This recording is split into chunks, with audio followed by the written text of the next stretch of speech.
Let's take a look at where we're at technically and the big picture for the chart. Mr. Kevin Green joins us.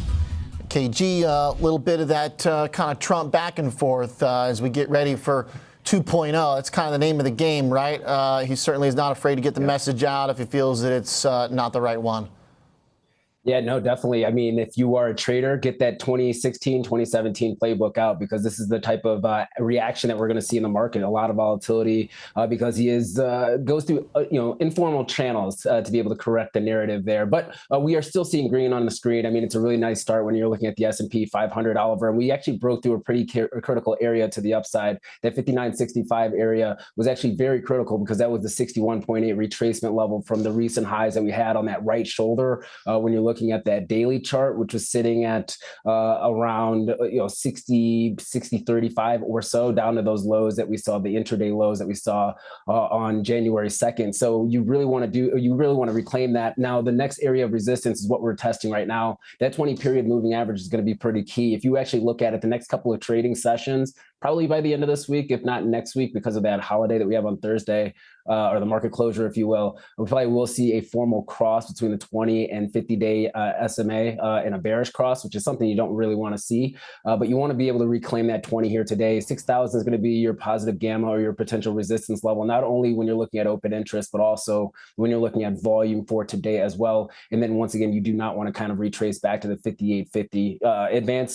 Advancing stocks doing pretty well. MACD starting to curl a little bit. That 12 EMA trying to curl up, trying to cross above that 26 EMA, as well as that zero line, which is bullish. So this is a good setup. We just need some follow through and be able to stabilize these prices and not see any type of really aggressive flushes to the downside on large volume.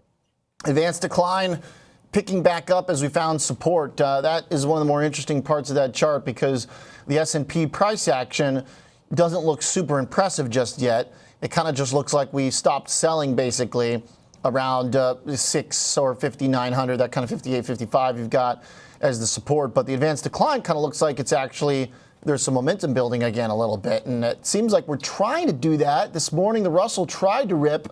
Last week, it tried to rip early. It just hasn't been able to really hold it.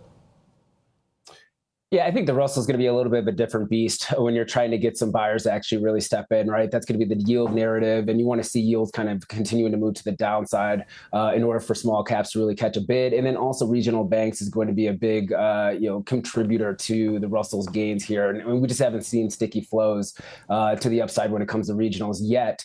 But yeah, I mean, if you're looking at the balance of power right now, the bulls definitely have a little bit more in their back pocket just because of the breadth is expanding. We're seeing, broader participation when you're looking at the sectors. I mean, around almost 80% of the stocks in the S&P 500 right now is actually in the green. So that's really what you want to see in a recovery. You don't want to see a lopsided recovery where it's just the Mag 7 really pushing prices higher. You're starting to see more of a risk on tone taking place in the market here from high beta tech when you're looking at the S&P 500 names that are in high beta, along with, say, the industrials or material stocks or even utilities for that matter, which have been aggressively selling off here over the last couple of weeks. So this is actually looking pretty strong for today. Once again, I would kind of focus on that 6,000 level. Could we actually hit that today? It's definitely possible for us to hit it.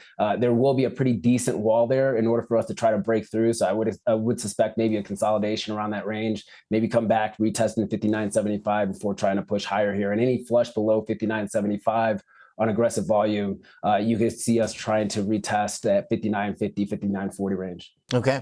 Well-supported market, now dabbling with a rally. And impressive then if we can hold it close to the 6, if we can get through it. Really, really impressive. Seems like things could move pretty quickly if we're able to recover that 6K.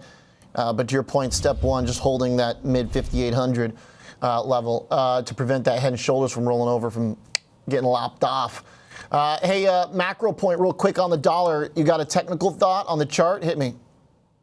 Yeah, it was looking a lot better before that news dropped here. But what I'm looking for today is actually an engulfing candle, a bearish engulfing candle for the dollar. And if you can actually break below that 107.50 area, I think that gives you a little bit more momentum and maybe a little bit more optimism that maybe the dollar has a near-term peak. We're not out of the woods yet. We have a lot of economic data coming up this week. What I find very interesting is not only the euro gaining some strength, right? You had Germany actually had some hotter than expected CPI CPI data that could be foreshadowing maybe some growth expectations that are going to be rising there. But you're also seeing that Canadian dollar actually gain a little bit of strength. There's rumors or reports that Justin Trudeau might be stepping down. That also might end that cycle high that we've seen for the Canadian dollar, which we usually see that every 4 years or so. So I think the engulfing candle, if we are able to get one on the dollar and also getting that on very large volume, which today, Oliver, if we do get that engulfing candle, the volume probably will show that follow through. And I would not be surprised if we see probably one of the bigger volume candles over the last 3 months